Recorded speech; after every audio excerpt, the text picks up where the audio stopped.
Assalamualaikum warahmatullahi wabarakatuh. Hari ini kita akan sambung pelajaran minggu lepas, kemahiran menulis. Hari ini kita akan buat menulis isi dengan lengkap.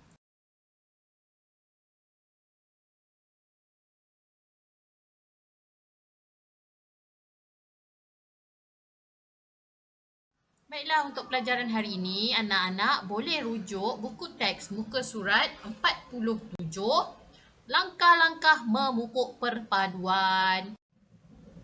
Untuk pengetahuan murid-murid, sebelum anda menulis karangan menggunakan pen dan di atas kertas, murid-murid digalakkan untuk membaca arahan soalan dengan teliti dan buat analisis soalan karangan itu berdasarkan tema, kehendak, siapa pihaknya dan juga format apa.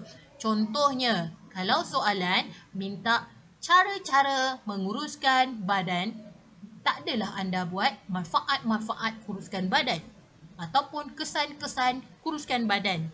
Faham dengan jelas?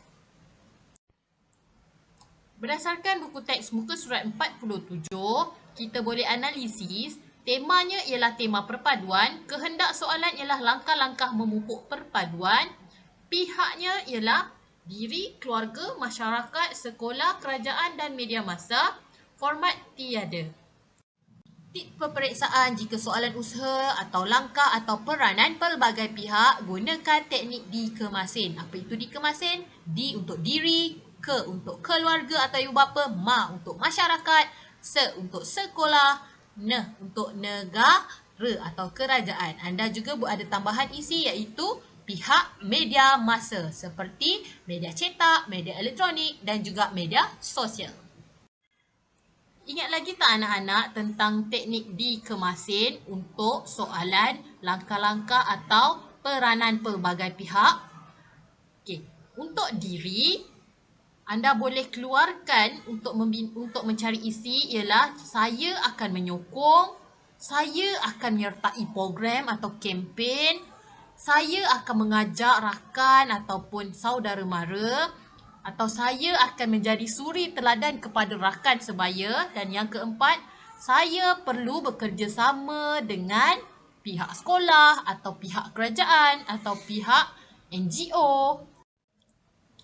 Peranan kedua ialah peranan keluarga atau ibu bapa. Contohnya, isi ialah mendidik anak-anak dengan penuh kasih sayang ataupun menghantar anak-anak ke pusat tuition ataupun memberi didikan agama, mengajar anak-anak solat, mengajar anak-anak bersolat berjemaah, meluangkan masa dengan anak-anak dengan aktiviti yang berfaedah, menjadi suri teladan atau contoh kepada anak-anak. Yang keenam, memantau aktiviti, tindakan, tingkah laku anak-anak.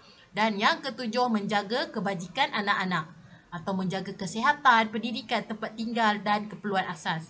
Daripada tujuh ni, manakah yang sesuai untuk langkah-langkah memupuk perpaduan?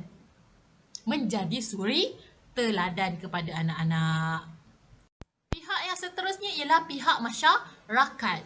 Masyarakat boleh melaporkan kepada pihak berkuasa jika ataupun pihak masyarakat boleh mengadakan aktiviti kemasyarakatan seperti gotong royong hari keluarga, ataupun pihak masyarakat boleh menghadiri aktiviti yang dianjurkan, memberi sokongan, idea, tenaga, material, sumbangan, ataupun yang kelima, mempraktikkan nilai murni.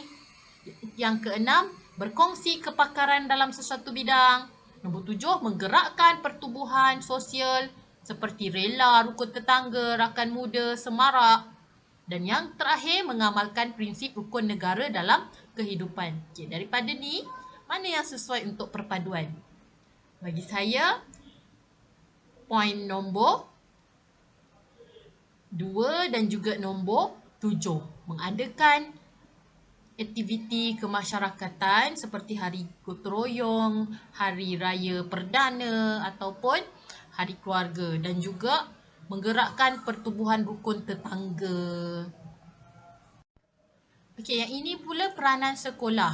Isi anda boleh jadi mengadakan pameran, ceramah, seminar, mengadakan pelbagai pertandingan, mendidik secara konsisten dalam pengajaran, contohnya pengajaran pendidikan sivik, pendidikan moral, pendidikan Islam, mengajar supaya murid-murid itu bercakap dengan lebih baik dengan kaum lain. Okey, yang ketiga menganjurkan program bulan, minggu, hari ataupun bulan kemerdekaan contohnya ataupun hari kemerdekaan, hari kebangsaan. Mewajibkan pelajar memakai tanda nama tak sesuai. Okey, nombor 6 melaksanakan dasar. Nombor 7 menguatkuasakan peraturan dan undang-undang di sekolah. Sesuai ke dengan tajuk perpaduan? Tidak. Okey, menjalin hubungan dengan ibu bapa dan pihak luar. Okay, untuk negara, peranan negara atau pihak kerajaan, kerajaan boleh menguatkuasakan undang-undang atau mengenakan kompaun dan denda. Kedua, boleh mengadakan kempen kesedaran. Keempat, kerajaan boleh mengadakan program sebab kerajaan ada dana, ada wang, sumber wang. Jadi dia boleh mengadakan program. Memantau pelaksanaan program, wakil rakyat boleh turun padang. Dan yang keenam, menyediakan kemudahan atau dana kewangan, infrastruktur, sumber tenaga. Dan yang ketujuh, menjalin hubungan diplomatik dengan negara lain. Media masa pula boleh menayangkan dokumentari, iklan atau drama dan mempromosikan dan menyampaikan maklumat serta boleh bekerjasama dengan NGO atau pihak swasta. Ini adalah beberapa isi langkah-langkah untuk memupuk perpaduan negara mengikut dikemasin. Cuma tak ada negara dalam ni. Diri boleh mengamalkan rukun negara dengan baik. Contohnya dalam kesopanan dan kesusilaan.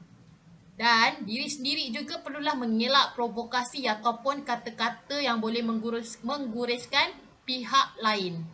Keluarga perlulah menunjukkan contoh yang baik kepada anak-anak dengan menunjukkan sikap berbaik-baik terhadap kaum lain. Seperti peribahasa, bagaimana acuan, begitulah kuihnya. Masyarakat pula bolehlah menganjurkan program seperti gotong royong, hari keluarga, hari raya peringkat perdana. Dan pihak sekolah pula bolehlah melaksanakan program rancangan integrasi murid untuk perpaduan dalam kurungan remove. Dan sewaktu pembelajaran dan pemudahcaraan PDPC, pendidikan moral, pendidikan Islam, guru-guru bolehlah membimbing murid dengan berakhlak mulia kepada semua lapisan masyarakat untuk memupuk perpaduan. Dan media masa pula akhir sekali boleh menyiarkan program-program menarik. Contohnya, stesen televisyen menyiarkan drama yang mengandungi pelbagai kaum. Ini ialah contoh pendahuluan. Ayat tema perpaduan dapat ditakrifkan sebagai hubungan erat dalam sesebuah kelompok masyarakat. Ada ayat rangsangan, anggota masyarakat perlulah mengamalkan perpaduan supaya kita hidup dalam keadaan aman dan harmoni. Masalahnya, namun begitu masih terdapat segelintir golongan yang tidak mengamalkan konsep perpaduan dengan baik sehingga mengakibatkan pergaduhan dan perpecah belah. Oleh itu, cara-cara untuk mengekalkan perpaduan akan dikupas demi kepentingan bersama-sama atau sesungguhnya terdapat pelbagai cara untuk mengekalkan perpaduan di negara kita. Kita ambil 3 isi. Isi pertama, ibu bapa. Ibu bapa merupakan entiti misali kepada anak dan perlulah menunjuk contoh teladan yang baik. Hal ini demikian kerana ibu bapa merupakan individu yang paling rapat dengan anak-anak dan perbuatan ibu bapa akan dicontohi oleh anak-anak. Oleh itu, ibu bapa haruslah bertegur sapa dan melayani jiran tetangga dengan mesra tanpa mengira bangsa, kaum dan anutan agama. Sebagai contoh, ibu bapa boleh bertanya khabar dengan jiran yang sakit ataupun ibu bapa boleh menganjurkan rumah terbuka sewaktu hari perayaan. Kesannya, anak-anak sejak muda lagi akan terpengaruh untuk meneladani sikap ibu bapa yang menghormati kaum lain dan akan kekal sehingga dewasa kelak. Hal ini dapat disamakan dengan bagaimana acuan, begitulah kuihnya. Justifikasinya, ibu bapa menjadi wadah penting dalam memupuk perpaduan negara. Pihak sekolah pula sebagai barisan pendidik di sekolah juga memainkan peranan signifikan dalam menerapkan nilai murni ke dalam sanubari murid-murid. Hal ini demikian kerana sekolah atau alma mater merupakan saluran ilmu terbaik untuk generasi muda mengenali dan memahami kaum lain. Bagaimana caranya? Hal ini dapat dilihat melalui pengajaran subjek pendidikan, moral dan pendidikan Islam.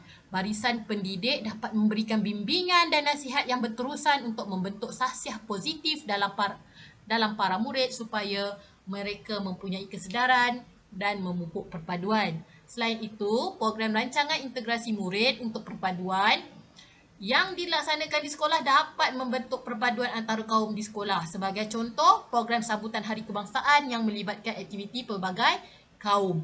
Kesannya, murid akan lebih menghormati dan memahami kaum lain sejak awal usia lagi. Seperti peribahasa melentur buluh, biarlah dari rebungnya.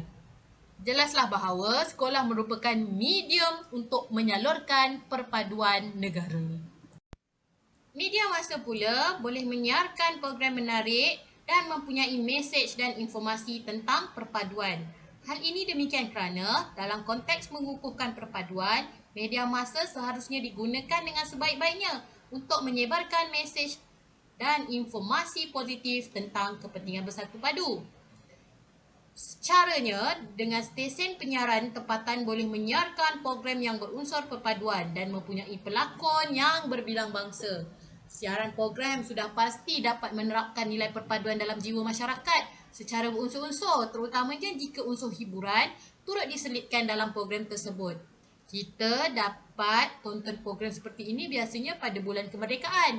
Kesannya masyarakat akan mengambil iktibar dan mencontohi mesej yang disampaikan dalam media massa. Sudah terang lagi bersuluh, sesungguhnya perpaduan kaum akan tercapai dengan lebih mudah melalui peranan media massa. Jadi anak murid sekalian, tugasan anda hari ini ialah salin isi penting langkah-langkah untuk memupuk perpaduan dan juga jadikan kerangka isi ini sebagai perenggan yang lengkap. Bukan lagi dalam bentuk poin-poin tetapi dalam bentuk perenggan. Sekian, terima kasih.